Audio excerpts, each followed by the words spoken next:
하나님의 말씀 로마서 12장 1절부터 13절까지의 말씀입니다. 봉독하겠습니다. 그러므로 형제들아, 내가 하나님의 모든 자비하심으로 너희를 권하노니 너희 몸을 하나님이 기뻐하시는 거룩한 산 제사로 드리라. 이는 너희의 드릴 영적 예배니라. 너희는 이 세대를 본받지 말고 오직 마음을 새롭게 함으로 변화를 받아 하나님의 선하시고 기뻐하시고 온전하신 뜻이 무엇인지 분별하도록 하라. 내게 주신 은혜로 말미암아 너희 중 각 사람에게 말하노니 마땅히 생각할 그 이상의 생각을 품지 말고 오직 하나님께서 각 사람에게 나눠주신 믿음의 분량대로 지혜롭게 생각하라. 우리가 한 몸에 많은 지체를 가졌으나 모든 지체가 같은 직분을 가진 것이 아니니 이와 같이 우리 많은 사람이 그리스도 안에서 한 몸이 되어 서로 지체가 되었느니라. 우리에게 주신 은혜대로 받은 은사가 각각 다르니 혹 예언이면 믿음의 분수대로, 혹 섬기는 일이면 섬기는 일로, 혹 가르치는 자면 가르치는 일로, 혹 권위하는 자는 권위하는 일로, 구제하는 자는 성실함으로, 다스리는 자는 부지런함으로, 긍휼을 베푸는 자는 즐거움으로 할 것이니라. 사랑엔 거짓이 없나니 악을 미워하고 선에 속하라. 형제를 사랑하여 서로 우애하고 존경하기를 서로 먼저 하며 부지런하여 게으르지 말고 열심을 품고 주를 섬기라. 소망 중에 즐거워하며 환난 중에 참으며 기도에 항상 힘쓰며 성도들의 쓸 것을 공급하며 소원 대접하기를 힘쓰라. 아멘. 기도하겠습니다. 하나님 아버지, 10월 마지막 주일을 맞이해 주 앞에 나와 예배합니다. 이 시간 주께서 허락하시는 말씀을 통하여 깨닫게 하시고 바로 결단하게 하셔서 주님이 기뻐하시는 교회의 지체로서의 삶이 어떤 것인가 바로 실천할 수 있는 자리까지 나갈 수 있도록 주님께서 은혜 위에 은혜를 더하여 주시옵소서. 전하는 자 듣는 자 다 함께 큰 은혜 있기를 간절히 바라옵고 우리 구주 예수 그리스도 이름으로 감사하며 기도하옵나이다. 아멘. 오늘이 주일이고 택시 부재일이라서 토요일날은 거의 제가 심야 전도를 하고 있습니다만 새벽 4시 조금 넘어서 교회에 들어와 바로 이제 잠이 들었습니다. 아침에 눈을 뜨니까 8시 조금 넘었더라고요. TV를 켰더니 모든 방송국이 하나같이 이태원 참사 소식을 전하고 있었습니다. 제가 처음엔 뭘 잘못 들었나 했어요. 어떻게 이런 일이 우리나라에서 일어날 수 있을까? 각 나라 국가 원수들이 그 조의를 표하는 그런 인터뷰하는 장면들이 나오는데 정말 149명이 나오더라고요. 근데 지금은 151명이라는 집계가 나온 모양이에요. 이 문화라고 하는 것이 우리 인생들이 누리고 즐길 수 있는 것이지만 때로는 그 문화의 그 노예가 되는 희생을 당하는 그런 일들이 일어나고 있는 모습을 보면서 우리 크리스찬들이 더욱더 정말 정신 차려 복음을 전해야 되겠다. 사실 유가족들은 발을 동동 구르면서 혹시 살았는지 죽었는지 그걸 확인하고 싶어서 안달되어 있고 이미 세상을 떠난 그 사랑하는 자녀들의 부모 되는 사람들은 그 마음이 아마 찢어질 것 같은 아픔을 겪고 있을 겁니다. 그들에게 조의를 표하면서 동시에 목회자의 한 사람으로서 더 안타깝게 생각하는 것은 그 참혹한 현장에서의 광경 때문에 마음이 너무나 괴롭고 고통스럽겠지만 사실 그 이후에 있을 일들에 대해서 저는 생각지 않을 수가 없습니다. 살다가 죽으면 그만이라는 원숭하게 새빨간 거짓말에 다들 속고 있거든요. 그래서 눈에 보이는 현상, 우리 몸이 존재하고 있는 이 현실에 치우치다 보니까 영원한 세계에 대해서는 아예 생각지도 않는 그런 현상들이 우리 전체 사회에 이렇게 만연되어 있거든요. 복음을 전하면 천국이 어디고 지옥이 어디냐고 그렇게 말하는 사람도 없잖아요. 있습니다. 우리 눈에 보이는 것이 전부가 아니라는 것을 누구나 다 느끼고 있으면서도 실제 이 영적인 데 대해서 너무나 둔감해버린 것은 원수마귀의 괴계에 속고 있다라는 사실입니다. 그래서 더 안타까운 것이고요. 서양에서 건너온 그 문화가 결국 이 귀신들이 우리 몸에 틈타지 못하도록 하기 위하여 그런 축제를 벌이고 있는 것인데 결국은 희생양이 되고 말았다는 것, 그것이 너무나 목회자 한 사람으로서 가슴이 아픕니다. 그리고 무거운 책임감을 느낍니다. 지금 9년째, 이제 2달만 있으면 만 9년입니다. 택시 전도를 하고 있지만 더욱더 열심히 복음을 전파해야 되겠구나. 이 세상 사는 게 전부가 아니라는 사실만큼은 일깨워줘야 되겠다. 우리 육신은 한시적인 존재지만 우리 육신 속에 있는 실제적인 나, 영혼은 영존하는 존재이기 때문에 육신이 깨어진다고 할지라도 그 영혼은 소멸되지 않거든요. 유명한 철학자 소크라테스가 영혼 불멸을 주장을 했지 않습니까? 그가 주장하기 이전에 이미 성경은 그것을 우리에게 말씀을 하고 있는 겁니다. 그래서 나그네 인생을 사는 날 동안에 저 천성을 미리 믿음으로 준비하는 사람, 그들이 가장 복 있는 사람이라는 것을 저는 늘 강조를 하고 있습니다. 지난 주일 예배를 통해서 우리 하나님 아버지께서는 신령과 진정으로 예배하는 자를 찾으신다라고 말씀을 나눴습니다. 거기서 신령은 성령의 역사하심을 가리키는 것이고 진리는 하나님의 생명의 말씀을 가리키는 겁니다. 그러니까 신령과 진정으로 예배한다는 말은 예배는 어디까지나 영적인 행위라는 것을 일깨워주는 말씀입니다. 그런데 오늘 본문을 통해서 사도 바울은 다시 한번 피력합니다. 예배는 분명히 영적인 행위이지만 우리의 몸을 거룩한 산 제사로 하나님 앞에 드려야 된다는 것을 일깨워주고 있습니다. 이는 너희의 드릴 영적 예배다. 너희 몸을 하나님이 기뻐하시는 거룩한 산 제사로 드리라. 이것이 바로 영적 예배이다. 영적인 것이기 때문에 우리의 몸은 상관없는 것으로 착각할 수 있거든요. 오해할 수 있습니다. 결코 그렇지 않습니다. 그래서 구체적으로 사도 바울을 일깨워주잖아요. 2절 말씀 합독하겠습니다. 시작.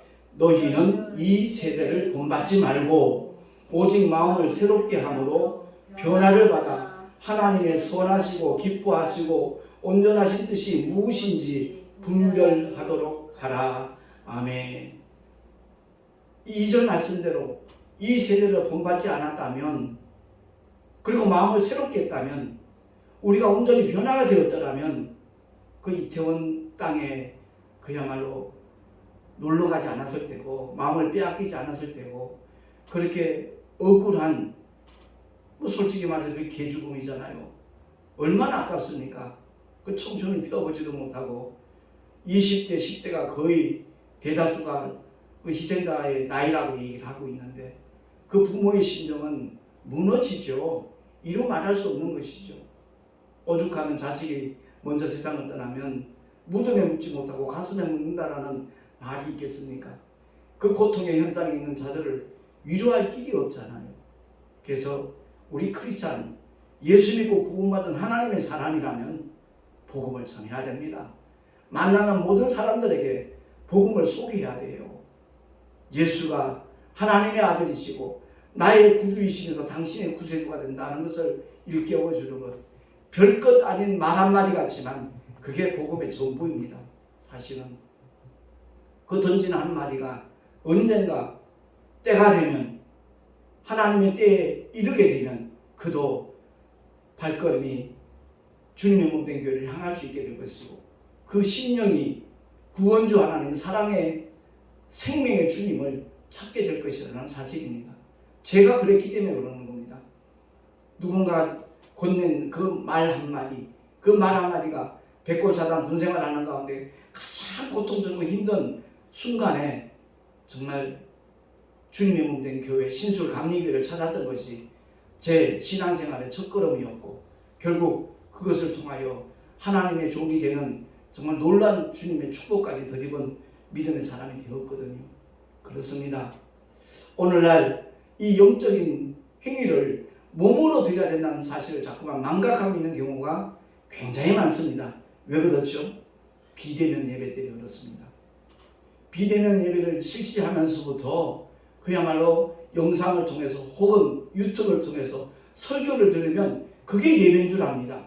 그건 어디까지나 말씀을 듣는 것이지 예배 전체라고 볼 수는 없는 겁니다. 그야말로 설교를 듣는 것이 예배가 아니라 그 말씀을 듣고 깨달은 대로 실천하는 삶이 수반되어질 때 그 사람이 참으로 하나님이 찾으시는 거룩한 산제사의 주인공, 정말 주님이 기뻐하시는 예배자가 되는 줄로 믿습니다. 설교 들어야죠. 메시지에 귀를 기울여야죠. 그러나 아무리 듣는다 할지라도 그 말씀의 진의, 하나님의 뜻을, 하나님의 의도를 알지 못한다라면 그것은 허사가 되고 마는 거거든요. 그러니까 우리는 주님이 말씀하신 대로 귀 있는 자는 들을지어다 그랬거든요. 우리 다 귀가 있잖아요. 근데 단순히 육신의 귀를 말하는 게 아니잖아요. 그 말씀의 의미를 바로 알아들을 수 있도록. 그래서 교회에 나가서 미리 기도로 준비하는 것은 오늘 증거되고 선포되는 하나님의 말씀이 바로 깨달아 알아질 수 있도록 들을 귀를 달라고 하나님 앞에 간구하는 거거든요. 그게 바로 예배전의 기도인 겁니다. 결코 헛되이 보내지 아니하도록 그 말씀이 내 심리에 새겨져서 내 마음밭에 뿌려져서 싹이 나고 뿌리 내리고 정말 잎이 피고 꽃이 피어 30배, 60배, 100배의 결실을 이루어 달라고 주님 앞에 간절히 은혜를 구하는 기도, 그것이 바로 예배전의 기도거든요. 더더구나 말씀을 전하는 주의 종에게 성령님 함께 하셔서 오직 생명의 말씀, 진리의 말씀만 전할 수 있도록 사로잡아 달라고 중보기도하는 것까지도 바로 예배전에 우리 성도들이 하는 기도란 말입니다. 그래서 우리가 분명히 알아야 될 것은 설교는요, 분명히 우리 귀로 듣죠. 근데 귀로만 들을 것이 아니라 우리의 심령, 우리의 마음으로 그 말씀을 받아야 된다는 거죠. 그리고 받은 바 그 말씀을 삶의 현장에서 생활로 실천하는 그 사람이야말로 주님이 찾으시는 거룩한 산제사를 이루는 예배자라는 것입니다. 그래서 로마서 12장 2절에 다시 한번 사도 바울은 강조했잖아요. 한번 천천히 합독을 하겠습니다. 시작. 너희는 이 세대를 본받지 말고 오직 마음을 새롭게 함으로 변화를 받아 하나님의 선하시고 기뻐하시고 온전하신 뜻이 무엇인지 분별하도록 하라. 아멘. 이게 주보에 옷자가 났네요. 온전하신 뜻이 무엇인지 분별하는 것, 그것이 가장 예배에 있어서 핵심이라는 겁니다. 그래서 하나님의 말씀을 바로 깨닫는 것, 어떤 것을 깨닫죠? 선하신 뜻, 기뻐하시는 뜻, 온전하신 뜻, 그 뜻을 깨달아 분별해야 된다는 겁니다. 저도 유튜브에 동영상을 올리고 있지만 유튜브가 많은 은혜를 끼치는 건 사실입니다. 그러나 분별해서 우리가 들어야 된다는 사실입니다. 그것보다 더 중요한 일은 없는 겁니다. 하나님의 말씀으로 온전히 무장한 사람들은 저거 아닌데 하는 분별력이 생기거든요. 굳이 비판할 필요 없고 판단할 이유 없지만 분별하는 능력만은 우리 개개인이 전부 다 갖고 있어야 돼요.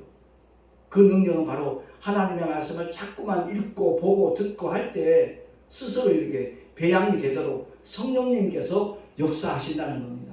그래서 우리 모두가 하나님의 선하시고 기뻐하시고 온전한 뜻이 무엇인지 분별하였다면 주님의 몸된 교회에서 내가 어떻게 신앙생활을 펼쳐나가야 될 것인가 하는 것도 알아야 된다는 거죠. 그래서 교회에서 믿음의 분량대로 하라. 바울은 그렇게 단언을 하고 있습니다. 각자의 믿음의 분량이 차이가 나죠. 구원받는 믿음은 다 똑같습니다. 그가 세리이든 창기이든 도적이든 상관없습니다. 예수가 누구신가를 알고 나의 구주를 영접하는 순간 그 믿음은 그 영혼을 책임지고 구원하는 하나님의 능력이 되는 줄로 믿으시기 바랍니다. 그러니까 구원받는 믿음은 크기가 다를 거 없어요. 다 똑같아요. 그런데 신앙생활을 하는 데 있어서 하나님의 은사로 주어지는 믿음의 분량은 다 다릅니다. 근데 그 믿음의 크기가 하나님의 말씀으로 무장하는 만큼 비례합니다. 얼마만큼 하나님의 약속을 많이 알고 있느냐, 그 생명의 말씀, 진리의 말씀으로 무장을 했느냐 하지 않았느냐에 따라서 그 믿음의 크기는 결정이 됩니다. 물론 성령의 은사에 따라 달라지는 경우도 없지 않아 있습니다. 그래서 사도 바울은 그렇게 말하잖아요. 마땅히 생각할 그 이상의 생각을 품지 말라. 마땅히 생각할 그 이상의 생각을 품지 말라. 오직 하나님께서 각 사람에게 나눠주신 믿음의 분량대로 지혜롭게 생각하라. 은사가 다 달라요. 가르치는 자와 병 고치는 은사와 예언하고 방언하고 통역하는 은사가 다 달라요. 그 은사에 따라서 성령께서 각 사람에게 성령의 뜻대로 나눠주시거든요. 받은 바 그 은사를 주신 성령의 목적대로, 성령 하나님의 뜻대로 사용하는 것, 그것이 바로 우리 성도들의 몫이라는 겁니다. 받으면 그 은사가 각각 다르니까 믿음의 분수대로 섬기고 가르치며 권면하고 그리고 구제를 하되, 동일한 것은 성실함으로 부지런함으로 하라는 겁니다. 누구나 하나님 앞에 정말 진실된 마음으로 그리고 열심을 품고 아울러 주님의 심정을 가지고 즐거움을 하라는 겁니다. 그냥 부득이하게 어떤 일을 위하여 하는 것이 아니라 정말 주님의 심정을 가지고 주께서 맡겨주신 사명을 감당하고자 하는 그 마음만 있으면 이루시는 분은 하나님이시니까 그 일에 승인받으라 사모하는 심령이 있고 결단이 있고 순종만 하면 누구나 다 하나님의 역사 가운데 들어가게 되는 줄로 믿습니다. 그런데 오늘날 코로나 여파로 현실적인 문제가 굉장히 심각할 정도로 대두되었습니다. 작년에 줄어든 교회가 3,000개가 넘는다는 통계가 나왔죠. 그런데 더 심각한 것은 올해는 더 많이 문을 닫는다는 거죠. 그게 지속적으로 그 여파가 이렇게 끊이지 않고 이어지니까 사실 개척교회는 보증금에 얼마 월세로 운영이 되고 있거든요. 월세 1년치 못 내면 보증금은 거의 다 사라집니다. 그러다 보니까 어쩔 수 없이 문을 닫는 교회가 굉장히 많이 늘어나고 있는 거거든요. 현대사회가 갈수록 빈부의 격차가 심해진다 그러는데 사실 그렇습니다. 교회만큼 심각한 것은 없습니다. 빈부의 격차가 교회만큼 극심한 것은 존재하지 않는다고 저는 그렇게 알고 있거든요. 그것이 우리의 현실입니다. 근데 제가 택시 전도를 시작한 것도 바로 그런 이유 때문에 시작됐지만 저 개인적인 경우는 전화위복입니다. 오히려 더 하나님의 깊은 은혜에 들어갈 수 있도록 주님이 택시 전도를 허락하셨다는 것을 깨닫고 늘 감사합니다.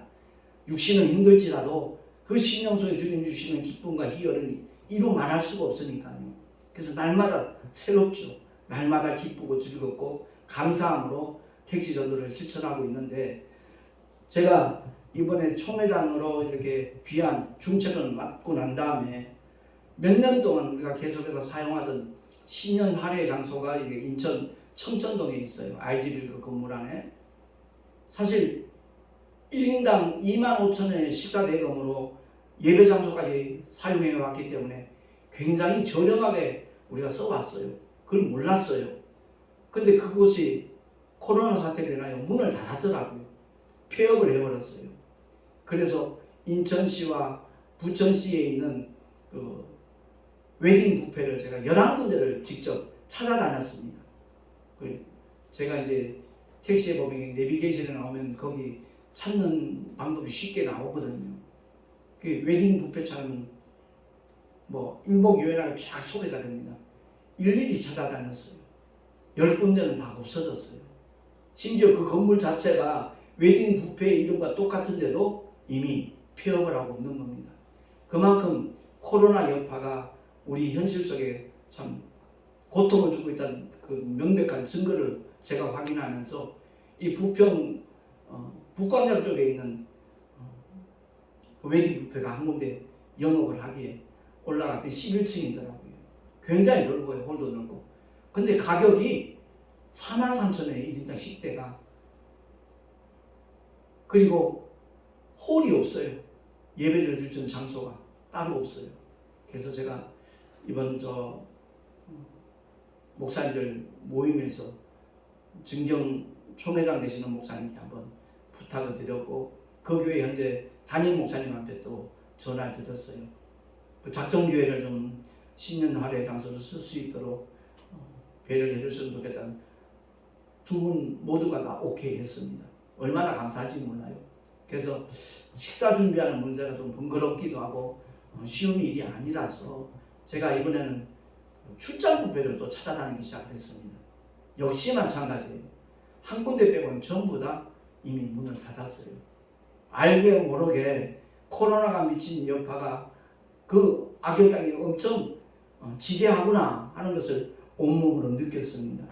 그래서 정말 우리 모두가 다 이 코로나에 대비해서 나타나는 현상에 대하여 정말 하나님의 지혜를 구하고 정말 주님께서 이끄시는 대로 순종하며 믿음으로 승리할 수 있는 그 길을 날마다 찾고 간구해야 되겠구나. 우리나라에 있는 수많은 개척교회, 작은 교회들을 위해서 정말 중보기도 해야 되겠다는 그런 책임감을 느끼고요. 아닌 말로 그 삼천교회가 작년에 없어졌고 올해는 더 많은 숫자가 없어진다 하는데 우리 교단에도 그 여파가 없잖아 많이 있다는 것을 제가 온몸으로 느끼고 있습니다. 우리 모두가 다 하나님이 기뻐하시는 일, 주님이 맡겨주시는 사명, 그 복음 전파의 사명에 매진을 한다라면 주님은 어떤 방법으로라도 우리에게 은혜를 베푸실 것이 확실하기 때문에 제가 이번에 신년 할애뿐만 아니라 내년도에 있을 큰 교단 행사가 3차례 있거든요. 이를 위해서 지금 계속 기도로 준비하고 있는데 실제적으로 어떤 활력소를 이렇게 정말 불러 일으키려면 물질적인 재정적인 뒷받침이 필요합니다. 이 메시지를 듣는 분들 함께 기도해 주시면 참으로 감사하겠고요. 목사님들이 굉장히 위축되고 이렇게 처져 있는 상태에서 증경총회장 목사님들 하시는 말씀이 이구동성을 하시는 말씀이 그거예요.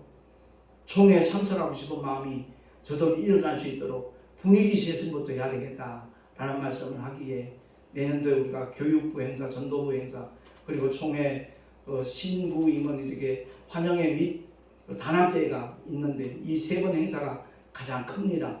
물론 신년 할애를 제외하고요.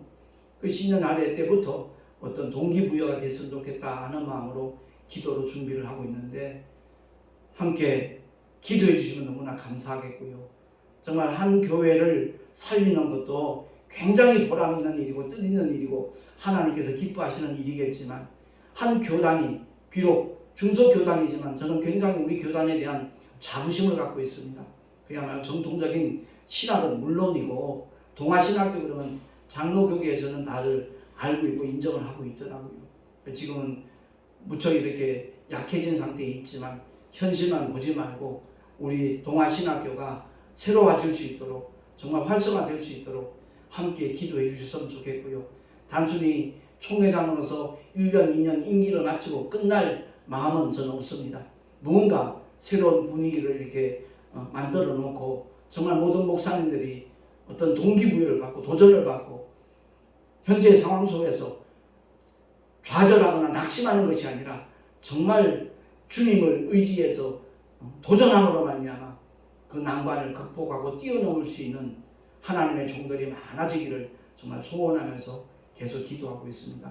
같은 마음을 품고 함께 기도해 주셨다면 분명히 주님께서는 가장 선하고 아름다운 길로 인도하여 주실 줄로 믿습니다. 우리 교단이 제대로 활성화될 수 있는 일에 좀 구원의 손길을 기도하는 가운데 마음이 감동되시면 꼭 전화를 주셔서 정말 힘이 되어 주시면 너무나 감사하겠습니다. 제가 총회장이 되면서 이 교단에 대해 더 이제 관심을 갖게 된 것은 사실 제가 순복음 교단에서 기독교단 하나님의 성에서 25년간 목회를 하다가 이 교단으로 옮긴 상태이기 때문에 우리 교단에 대해서 사실 몰랐어요. 근데 부총회장이 되고 총회장이 되면서부터 하나하나 살펴보니까 이런 부분들 정말 최신하면 좋겠다. 이런 부분들 다 같이 한번 다시 도전했으면 좋겠다는 마음이 자꾸만 생겨나서 기도하는 가운데 있으니까 함께 힘을 실어주시면 대단히 감사하겠습니다. 아무튼 오늘 본문의 말씀을 통해서 우리가 꼭 기억해야 될 것은 우리 몸을 거룩한 산제사로 드리는 그가 참 예배자라는 것 우리가 기억을 하고 주님께서 각 사람에게 그 자기 뜻대로 나눠주시는 성령의 은사를 사장시키지 말고 최대한 정말 활용을 해서 하나님이 원하시는 아름다운 열매까지 우리가 얻을 수 있는 하나님의 귀한 일꾼들, 주님의 몸된 교회의 아주 소중한 지체들이 될 수 있기를 예수 이름으로 축원합니다. 기도하겠습니다. 하나님 아버지 은혜를 감사합니다. 오늘도 우리가 나가신 생명의 말씀, 진리의 말씀을 통해서 우리가 어떤 예배자가 되어야 될 것인가 하는 것에 대해서 상고해 보았습니다. 깨닫게 하신 대로 주님 실행할 수 있는 우리 모두가 되게 하여 주시옵소서. 결코 우리의 믿음은 이론이 아니고 교리가 아니며 지식이 아니라는 것 깨닫게 하시고 액션을 취할 수 있는 행동하는 믿음의 사람들이 더욱더 많아지게 하여 주시옵소서. 우리의 몸을 거룩한 산제사로 드릴 수 있도록 하나님의 말씀을 귀로만 듣는 것이 아니라 우리의 심령으로 듣고 생활로 들을 수 있는 우리 모두가 되게 하여 주시옵소서. 우리 구주 예수 그리스도 이름으로 감사하며 기도하옵나이다. 아멘. 교회 소식 주보를 참고하시기 바랍니다. 이제 곧 11월 달이 시작이 되는데 첫째 주일 지난 토요일 날 대전역에 있는 동광장에서 제가 한 달 전에 이렇게 우리 원래 때 만나 뵙게 된 목사님인데 동광장에서 토요일마다 거리교회라는 이름으로 복음을 전하는 귀한 목사님이 계십니다. 그 목사님이 저도 1시간 좀 복음을 설교를 좀 해달라 그래서 토요일 날 제가 가게 됩니다. 11월 12일입니다. 위에서 기도해 주셔서 제법 많은 사람들이 이렇게 노숙자들도 굉장히 많다 그래요. 그들에게 하나님의 생명의 씨앗이 뿌려질 수 있도록 기도로 도와주시면 감사하겠습니다. 그리고 11월 15일 날 우리 교단의 증경 총회장이시고 증경 노회장이신 김남신 목사님 그 교회에서 참생명 전원교회입니다. 거기서 우리 11월 달 교육자 원래가 있으니까 위에서 또한 기대해 주시면 감사하겠습니다. 드린 예물 위하여 기도하고 축도로 예배를 마치겠습니다. 사랑과 은혜가 풍성하신 살아계신 하나님 아버지 은혜를 감사합니다. 주님을 예배하면서 귀한 예물 드렸습니다. 11조와 여러가지 모양의 감사의 예물 주인원금을 드렸사오매 기쁘시게 주여 흠양하여 주시옵소서. 또한 아버지의 거룩하신 뜻이 이루어지는 일에 요긴하게 사용될 수 있도록 성령님 역사하여 주시옵소서. 드리는 손길들마다 그 삶이 복되게 하시고 그 삶의 자리에 늘 하나님께서 함께 하시는 믿음의 증거들이 나타나게 하여 주시옵소서. 우리 구주 예수 그리스도 이름으로 감사하며 간절히 축복하며 기도하옵나이다. 아멘. 이제는 우리 주 예수 그리스도의 크신 은혜와 하나님 아버지의 영원하신 사랑하심과 보혜사 성령 하나님의 내주교통 인도하심과 축복하심이 오늘 주의 말씀을 듣고 우리의 몸을 거룩한 산제사로 드리리라 결단한 하나님의 사람들 머리 위에 그 가정과 자녀들과 경영하는 모든 이들과 삶의 자리 위에 또한 주님의 보혈로 값주고 사신 주님의 모든 교회들 위에 지금으로부터 영원토록 함께 있을지어다. 아멘.